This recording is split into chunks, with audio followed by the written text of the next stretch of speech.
Hello everyone, welcome to my YouTube channel. और आज हम शुरू कर रहे हैं अपना पहला वीडियोस यूट्यूब का। इसमें हम पढ़ेंगे आज वर्क एनर्जी एंड पावर, जिसमें हम इसमें करीब 3-4 वीडियोस में पढ़ेंगे। एक पूरी प्लेलिस्ट होगी वर्क एनर्जी एंड पावर की। ये फ्रॉम क्लास 9 से आप यहाँ क्लास 9 से लेके 11 तक पूरा फाउंडेशन बैच चलेगा। इसमें हम आज बेसिक स्टार्ट करेंगे, बेसिक पढ़ेंगे, basic of works energy and power. फिर उसके बाद हम और एडवांस लेवल तक पढ़ेंगे, बेसिक टू एडवांस हम इसमें पढ़ेंगे। तो बिफोर गोइंग टू स्टार्ट, मैं आपको बता दूं, मेरा नाम कार्तिक है और मैं अभी भी नया नया इस पे यूट्यूब पे अपना चैनल स्टार्ट किया है, जिस पे हम फिजिक्स के बारे में पढ़ेंगे। हम और भी कुछ जानेंगे, फिजिक्स के अलावा भी मैथ्स भी कभी कभी पढ़ लेंगे ज़रूरत पड़ी तो चलिए हम शुरू करते हैं अपना टॉपिक। हमारा जो टॉपिक है वर्क एनर्जी एंड पावर। तो आज हम पढ़ेंगे वर्क के बारे में फुल डिटेल में। एक्चुअली ये फाउंडेशन बैच है 9th और 9 to 11 के लिए। हम और भी एडवांस पढ़ेंगे। आज हम वर्क का बेसिक पार्ट पढ़ेंगे, फिर उसके बाद हम एडवांस पढ़ेंगे। ठीक है, तो चलिए शुरू करते हैं वर्क को। सबसे पहले हम इसमें देखते हैं वर्क होता क्या है, व्हाट इज़ वर्क। वर्क का एक्चुअली डेफिनेशन क्या है, वर्क को हम डिफाइन कैसे करेंगे, तो ये मुद्दा है। और अगर हम वर्क को डिफाइन करने की सोचें तो वर्क होता है, इसमें देखिए डेफिनेशन लिखा हुआ है, when force acts on an object and the object displaces, then we can say work has been done by the force. इसका मतलब ये है, कोई भी ऑब्जेक्ट रखा हुआ है इस तरह से और उस पर किसी भी तरह का कैसा भी अनबैलेंस्ड फोर्स लग रहा है, ठीक है, और इस फोर्स की वजह से अगर इस ऑब्जेक्ट में कोई डिस्प्लेसमेंट हो रहा है तो बोलेंगे कि work has been done by this force. Work किसने किया? इस फोर्स ने किया। वर्क इस ऑब्जेक्ट ने नहीं किया, बल्कि इस फोर्स ने किया। तो अकॉर्डिंग टू दिस डेफिनेशन, कि अगर कोई भी मान लेते हैं, कोई भी फॉर एग्जांपल एक यहाँ ऑब्जेक्ट रखा हुआ है, यहाँ ऑब्जेक्ट रखा हुआ है और ये फिक्स्ड है इस तरह से, ठीक है। अगर हम इस फिक्स्ड को हटा दें यहाँ से, इसको फ्री कर दें, अगर हम इस तरह से बना दें, तब ये नीचे की तरफ आएगा। ये इंक्लाइंड है, तब ये नीचे की तरफ आएगा, तब भी वर्क डन होगा। वर्क कौन करेगा? वर्क एक फोर्स करेगा। इसकी ड्राइविंग फोर्स क्या है? इसकी ड्राइविंग फोर्स नीचे की तरफ है, ग्रेविटी, इसकी mg, इसका वेट ड्राइविंग फोर्स है। फ्री कोई और सिचुएशन ले लेते हैं, मान लेते हैं कोई ऑब्जेक्ट है इस तरह से, उस पर उसको बिल्कुल हाइट पे ले जाके h हाइट से छोड़ दिया, नीचे की तरफ छोड़ दिया। हालांकि हमने कोई फोर्स तो लगाया नहीं अपनी तरफ से, लेकिन फिर भी ये नीचे की तरफ आ रहा है और वर्क हो रहा है। वर्क कौन कर रहा है? वर्क कर रहा है यहाँ का gravitational force because of earth अपनी तरफ अट्रैक्ट कर रहा है इस ऑब्जेक्ट को। और ये ये ग्रेविटेशनल फोर्स इस पे कितना लग रहा है? नीचे की तरफ mg, इसके वेट के बराबर लग रहा है। तो ये mg जो इस पे नीचे की तरफ ये अर्थ जो लगा रहा है, ये वर्क कर रहा है। एक्चुअली अर्थ का ग्रेविटेशनल फोर्स इस पे वर्क कर रहा है नीचे की तरफ खींचने में। तो हम इन सिंपल लैंग्वेज हम बोल सकते हैं कि अगर कोई ऑब्जेक्ट है, अगर उस पर कोई भी फोर्स लग रहा है और उस फोर्स की वजह से ऑब्जेक्ट में डिस्प्लेसमेंट हो रहा है, तो वर्क डन होगा। ठीक है, ये सिंपल सा डेफिनेशन है। फोर्स और उसमें डिस्प्लेसमेंट होगा तो वर्क डन कहलाएगा। जैसे अब एग्जाम्पल के तौर पे हम देख लेते हैं, falling of Apple from tree, ये वर्क डन हो रहा है। जैसे मैंने यहाँ फ्री फॉल का एग्जाम्पल दिया। Push a book on the table, ये बुक रखा हुआ है, लेट से ये कोई बुक है और यहाँ पे इसको किसी ने पुश कर दिया साइड से, तो बुक तो डिस्प्लेस हो ही जाएगा। तो इसका मतलब ये है कि work has been done by the force. अब जैसे कोई ये पुलिंग अ कार्ट है, कार्ट को किसी तरह से कोई पुल कर रहा है, मान लेते हैं ये कोई कार्ट है, पुश करना पुल करना एक ही बात हो गई वर्क डन के लिए। इधर से कोई पुल कर रहा है, खींच रहा है अपनी तरफ, तब भी वर्क डन हो रहा है, ठीक है। और pulling a trolley and trolley moves, तो अगर ट्रॉली को कोई पुश करे, पुल करेगा, खींचेगा, तब भी ट्रॉली मूव करेगी, तब भी वर्क डन हो रहा है।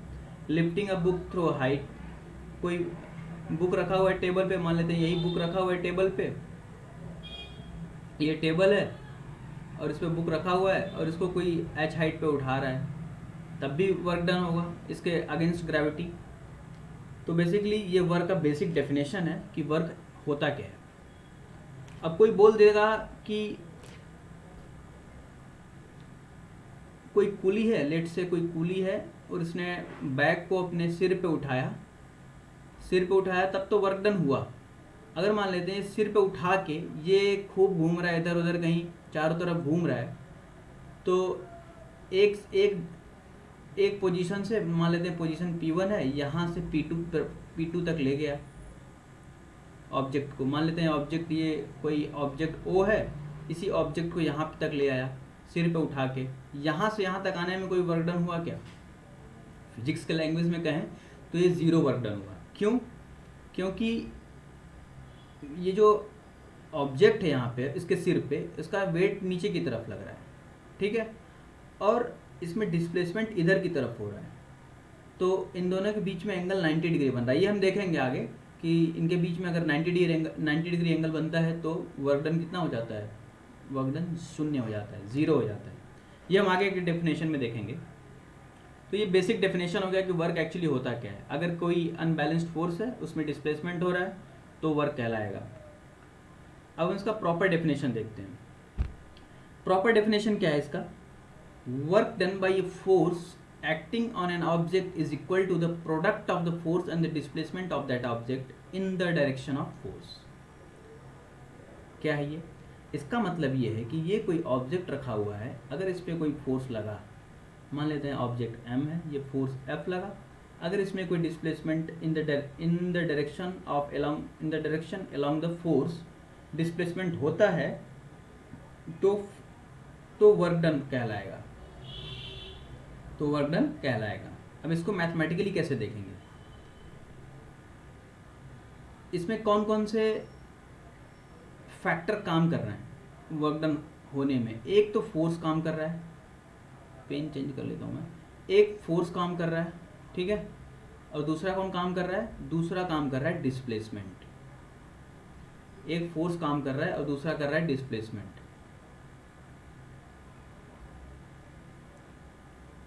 फोर्स एंड डिस्प्लेसमेंट, तो दो फैक्टर काम कर रहे हैं वर्क डन को कॉज होने में। तो हम लिख सकते हैं work is equals to W equals to force into displacement, force into displacement, force into displacement, D for displacement, F for force. अब इसमें कई सारे केसेस बनते हैं कि अगर फोर्स और डिस्प्लेसमेंट का दोनों का बीच का एंगल 0 है, एंगल 180 है या एंगल 90 है, तब क्या बनेगा? तो हम देख लेते हैं वन बाय वन सारे केसेस को हम देख लेते हैं यहाँ से। केस नंबर 1, केस नंबर 1 क्या है? केस नंबर 1 क्या है? When displacement is along the force, अगर कोई डिस्प्लेसमेंट, अगर मान लेते हैं ये कोई ऑब्जेक्ट, सिंपल ऑब्जेक्ट लेके चलते हैं, बेसिक बात कर रहे हैं बिल्कुल, ये ऑब्जेक्ट है मास m का, अगर इस यहाँ पे मान लेते हैं फोर्स कोई लगा इस तरह से, ठीक है, और डिस्प्लेसमेंट किस डायरेक्शन में होगा? इसी डायरेक्शन में होगा, इसी डायरेक्शन में। मान लेते हैं ये ऑब्जेक्ट यहाँ पे आ गया और मूव कर दिया, कितना इसने मूव कर लिया, मान लेते हैं डिस्प्लेसमेंट d हो गया। तो when displacement is along the force, force और डिस्प्लेसमेंट दोनों का एंगल कितना है? इन दोनों के बीच का एंगल 0 डिग्री है। तो वर्क डन कितना होगा? वर्क डन होगा फोर्स इंटू डिस्प्लेसमेंट। फोर्स और डिस्प्लेसमेंट का डायरेक्शन सेम है, तो वर्क डन होगा पॉजिटिव। क्योंकि अगर हम एक साइन कन्वेंशन मान के चलें, अगर हम एक छोटा सा साइन कन्वेंशन ले लें, ऐसे इधर पॉजिटिव ले लें और ऊपर पॉजिटिव ले लें, ठीक है, इधर नेगेटिव ले लें और इधर नेगेटिव ले लें, तो हम इस साइन कन्वेंशन को जनरलाइज साइन कन्वेंशन होता है, इसी को सब लोग यूज़ करते हैं, तो इसी को मैं बना रहा हूँ। तो फोर्स का डायरेक्शन क्या है? फोर्स का डायरेक्शन पॉजिटिव x की तरफ है, यानी कि ये पॉजिटिव एक्स हो गया।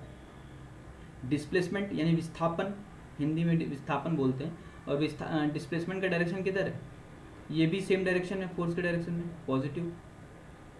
तो पॉजिटिव इंटू पॉजिटिव क्या होगा, पॉजिटिव।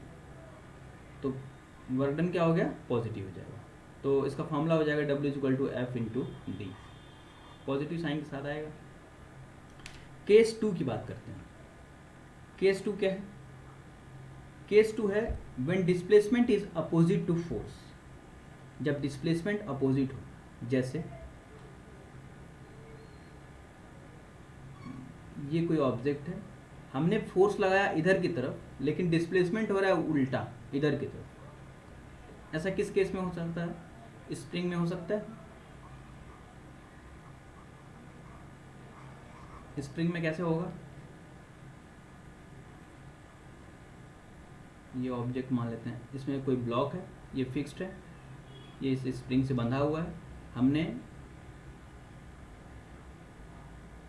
इसको प्रेस किया अंदर की तरफ, और जैसे इसको छोड़ेंगे इधर की तरफ आएगा, ठीक है। हमने इस पर फोर्स लगाया इधर की तरफ, अंदर की तरफ, और ये स्प्रिंग इस पर किधर की तरफ फोर्स लगाएगा, स्प्रिंग फोर्स किधर की तरफ लगाएगा,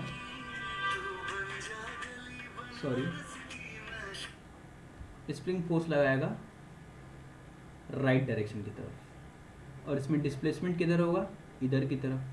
तो इन दोनों का डायरेक्शन क्या है, अपोजिट है, तो वर्क डन क्या हो जाएगा, नेगेटिव। तो इसका मतलब ये है कि W = फोर्स इंटू डिस्प्लेसमेंट, हमने ये पढ़ा है अभी तक। फोर्स हमारा लग रहा है लेट से नेगेटिव डायरेक्शन में, और डिस्प्लेसमेंट हमारा हो रहा है, फोर्स हमने नहीं, फोर्स स्प्रिंग किधर लगा रहा है, स्प्रिंग फोर्स इसलिए बोलते हैं इसको स्प्रिंग फोर्स किधर की तरफ लगा रहा है, पॉजिटिव एक्स की तरफ, पॉजिटिव एक्स की तरफ। एक सेकेंड रुक जाइए, फोन को साइलेंट कर देता हूँ, ठीक है। फोर्स किधर की तरफ लग रहा है, पॉजिटिव एक्स की तरफ, और डिस्प्लेसमेंट किधर हो रहा है, भाई बड़ा बना देता हूँ मैं। फोर्स हमने लगाया इधर की तरफ, स्प्रिंग ने लगाया उल्टा इधर की तरफ, फोर्स सेम फोर्स लगाएगा, और इसका डिस्प्लेसमेंट किधर की तरफ होगा, ये थोड़ा सा कंप्रेस हो जाएगा, इजंट इट। ये इसका पोजीशन चेंज हो गया, अभी ये पोजीशन यहाँ पे था, अभी ये यहाँ पे होगा। मान लेते हैं डिस्प्लेसमेंट डी हुआ इसका, तो फोर्स किधर की तरफ है, पॉजिटिव की तरफ, और डिस्प्लेसमेंट किधर की तरफ हुआ है, डिस्प्लेसमेंट हुआ इधर की तरफ, नेगेटिव। तो ये हो गया नेगेटिव, तो वर्क डन क्या हो जाएगा, नेगेटिव हो जाएगा, नेगेटिव में F इंटू डी, ठीक है, सिंपल सी बात है। अब हम थर्ड केस देखते हैं, when displacement is perpendicular to the force. Displacement अगर परपेंडिकुलर हो रहा है तब क्या होगा, उस सिचुएशन में क्या होगा। उस सिचुएशन में भी कुछ खास नहीं, जैसे हम एक एग्जांपल ले लेते हैं, ये एरोप्लेन है, लेट से ये एरोप्लेन फ्लाई कर रहा है स्काई में, आकाश में ये घूम रहा है, उड़ रहा है, इस पे वेट किधर की तरफ लगेगा, नीचे की तरफ, ठीक है। और इसका डिस्प्लेसमेंट किधर की तरफ हो रहा होगा, या तो इधर की तरफ घूम रहा होगा, इधर की तरफ घूम रहा होगा। तो दोनों का कोई भी डायरेक्शन ले लेते हैं, मान लेते हैं कि ये पॉजिटिव एक्स की तरफ घूम रहा है, ठीक है। मान लेते हैं ये पॉजिटिव में घूम रहा है, और पॉजिटिव में घूम रहा है, इसका वेट नीचे की तरफ है। तो जब वेट नीचे की तरफ लगेगा और ये इधर की तरफ हो रहा है, तो हमने क्या पढ़ा था, हमने पढ़ा था कि वर्क डन क्या होता है कि फोर्स इनटू डिस्प्लेसमेंट, और जो फोर्स होगा वो डिस्प्लेसमेंट के अलोंग होना चाहिए, ठीक है। फोर्स जो होगा वो डिस्प्लेसमेंट के अलोंग होना चाहिए, या तो पॉजिटिव या तो नेगेटिव, उसी वेक्टर में होना चाहिए, डिस्प्लेसमेंट के अलोंग होना चाहिए, उसी डायरेक्शन में होना चाहिए। लेकिन इधर वेट तो फोर्स तो नीचे की तरफ है, और डिस्प्लेसमेंट हो रहा है जस्ट परपेंडिकुलर, तो कोई वर्क डन होगा, वर्क डन बाय दिस, इसका जो ग्रेविटेशनल फोर्स जो इसकी तरफ वर्क करेगा वो कितना करेगा, वो कंप्लीटली कितना करेगा, 0 करेगा। इस केस में कंप्लीटली वर्क डन कितना होगा, 0 होगा, 0 होगा। तो हम ये सिंपल फॉर्मूला बोल सकते हैं कि W is equals to force into displacement, plus हमारे साथ में साइन का भी दिक्कत आ रहा है, साइन का चक्कर आ रहा है। तो साइन का चक्कर हटाने के लिए हम क्या कर सकते हैं कि हम यहाँ पे एक एंगल जोड़ सकते हैं जिसका नाम है cosine theta. Cosine theta W is equal to F into D cos theta, W is equal to F into D cos theta. तो अगर फोर्स और डिस्प्लेसमेंट दोनों सेम डायरेक्शन में होंगे, अगर ये भी पॉजिटिव होगा और ये भी पॉजिटिव होगा, तो थीटा उस टाइम पे कितना हो जाएगा, थीटा हो जाएगा, थीटा कितना हो जाएगा, 0 डिग्री। फोर्स भी इसी डायरेक्शन में है और डिस्प्लेसमेंट भी इसी डायरेक्शन में है, तो उन दोनों के बीच का एंगल कितना हो जाएगा, 0 डिग्री। तो इस केस में cos 0 कितना हो जाएगा, cos 0 हो जाएगा 1,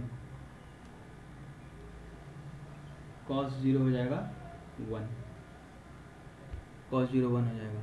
अगर फोर्स इस डायरेक्शन में है और डिस्प्लेसमेंट इस डायरेक्शन में है, तो इन दोनों के बीच में एंगल कितना हो जा रहा है, थीटा कितना हो जाएगा उस केस में, थीटा हो जाएगा 180 डिग्री। तो थीटा 180 डिग्री यानी cos 180 का वैल्यू कितना हो जाएगा, cos 180 degree is equals to -1। तो उस केस में वर्क डन नेगेटिव हो जाएगा। अगर थीटा 90 हो जाएगा यानी कि फोर्स इधर है और डिस्प्लेसमेंट इधर, या वाइस वर्सा बोल सकते हैं, फोर्स नीचे की तरफ डिस्प्लेसमेंट इधर की तरफ,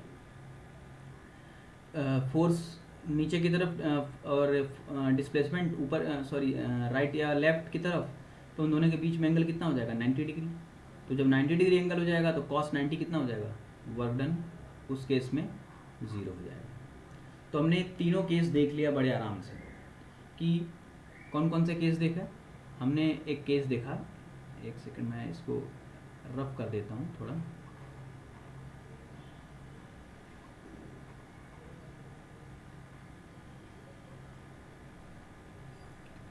हमने केस देखा कि अगर फोर्स और डिस्प्लेसमेंट के बीच में एंगल, अगर फोर्स और डिस्प्लेसमेंट के बीच में एंगल 0 डिग्री है तो पॉजिटिव वर्क डन होगा। फोर्स और डिस्प्लेसमेंट के बीच में एंगल 180 डिग्री है तो नेगेटिव वर्क डन होगा। फोर्स और डिस्प्लेसमेंट के बीच में सम 90 डिग्री एंगल है तो वर्क डन 0 होगा।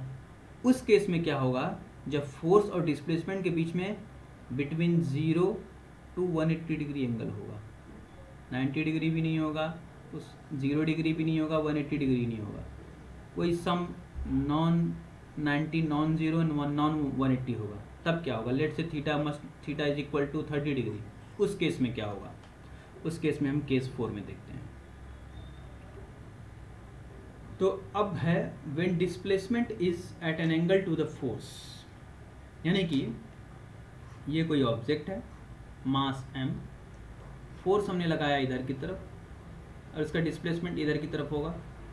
ले लेते हैं at some angle theta, theta is equals to 30 degree, ठीक है।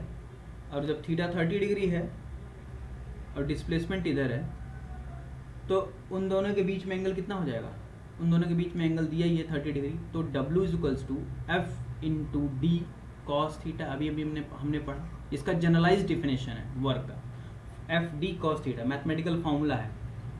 तो फोर्स, तो हमारा फोर्स एफ है, डी तो डी है और थीटा 30 डिग्री है तो cos 30 कितना हो जाएगा, cos 30 is nothing but the √3/2।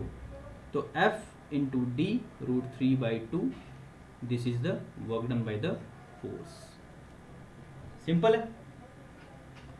तो इतनी बातें हमने जान ली केस वर्क डन के बारे में। वर्क डन का हमने डेफिनेशन देख लिया और इसमें फोर्स और डिस्प्लेसमेंट के बीच में एंगल देख लिया और चारों केसेस देख लिए। अब हम आगे बढ़ते हैं कुछ वर्क में थोड़ा सा आगे की तरफ। इसमें हम देखेंगे कि इसका यूनिट क्या होता है, यूनिट ऑफ वर्क क्या होता है। तो यूनिट अगर हम देखें तो इसका यूनिट होता है W equal to 4F into D cos theta. Theta की यूनिट होती है, कॉस थीटा की यूनिट कोई नहीं होती, थीटा की यूनिट बल्कि रेडियन होती है, तो ये यूनिट लेस होता है कॉस थीटा। तो फोर्स की यूनिट होती है न्यूटन और डिस्प्लेसमेंट की यूनिट होती है मीटर, न्यूटन मीटर। तो इसको हम न्यूटन मीटर भी बोल सकते हैं या हम जूल भी बोल सकते हैं, विच इज सिम्बलाइज्ड एज जे। तो वर्क की यूनिट क्या हो जाएगी, जूल। अगर हम इसकी डायमेंशनल एनालिसिस देखें,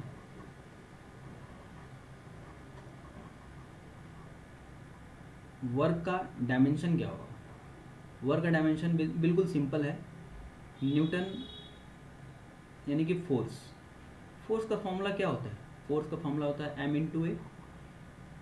और डिस्प्लेसमेंट को हम किससे सिंबलाइज करते हैं, डिस्प्लेसमेंट को हम मीटर से करते हैं, ठीक है, मीटर को मीटर। और ये मास है, मास को हम सिंबलाइज करते हैं कैपिटल M से। और ये एक्सेलरेशन है, एक्सेलरेशन का मतलब होता है, एक्सेलरेशन की यूनिट क्या होती है, एक्सेलरेशन की यूनिट होती है मीटर पर सेकेंड स्क्वायर, ठीक है। और मीटर मतलब ये L और सेकेंड स्क्वायर मतलब नीचे T स्क्वायर, यही है, यानी कि LT माइनस 2। तो यहाँ लिख सकते हैं एक्सेलरेशन यानी ये LT माइनस 2 और ये मीटर को हमने L से डिनोट कर दिया।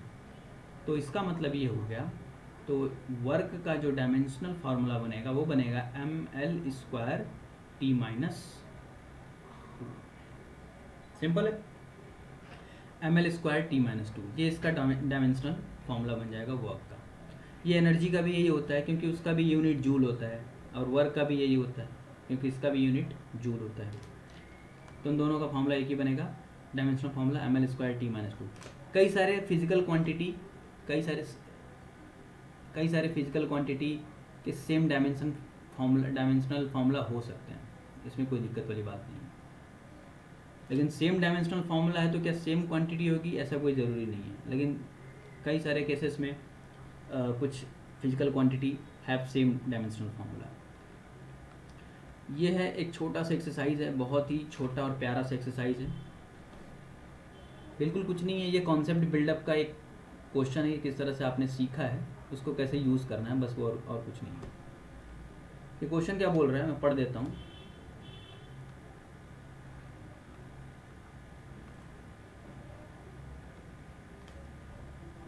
देखिए, मैं इसमें थोड़ा सा जूम कर लेता हूँ, ठीक, चलिए एक minute. A porter lifts a suitcase weighing 20 kg from the platform and puts it on his head 2 meter above platform. Calculate the work by the porter on the suitcase. क्या है कि बिल्कुल जैसा हमने एग्जाम्पल देख रहे थे वैसा ही एक एग्जाम्पल है। एक कोई मान लेते हैं सूटकेस है, मान लेते हैं कि इसका मास कितना है, दिया हुआ है 20 kg, ठीक है, मास इसका 20 kg है। वो प्लेटफॉर्म से उठाता है और उठा के अपने हेड पे रखता है, अपने सिर पे रखता है, यानी कि कितनी हाइट उसने ऊपर रखा, 2 मीटर ऊपर रखा, 2 मीटर ऊपर रखा, यानी कि उसका डिस्प्लेसमेंट कितना हुआ, उसका डिस्प्लेसमेंट ऑब्जेक्ट का कितना हुआ, डिस्प्लेसमेंट ऑब्जेक्ट का हुआ है 2 मीटर, 2 मीटर, 2 मीटर का डिस्प्लेसमेंट हुआ है। और अगर वो अपने सिर पर रख रहा है इस ऑब्जेक्ट को, 20 kg के ऑब्जेक्ट को, तो इसका वेट नीचे की तरफ लग रहा होगा mg, ठीक है, mg नीचे की तरफ लग रहा होगा, और उसका डिस्प्लेसमेंट ऊपर की तरफ हुआ है, उसका डिस्प्लेसमेंट ऊपर की तरफ हुआ है, वेट mg नीचे की तरफ हुआ है। तो उन दोनों के बीच में देखिए फोर्स क्या है, वर्क डन का, सॉरी फोर्स बोल रहा हूँ, उन दोनों के बीच में एंगल क्या है, वेट नीचे की तरफ mg है और डिस्प्लेसमेंट ऊपर की तरफ है, तो उन दोनों के बीच में थीटा कितना बन रहा है, थीटा है 180 डिग्री का, ठीक है। तो वर्क डन बाई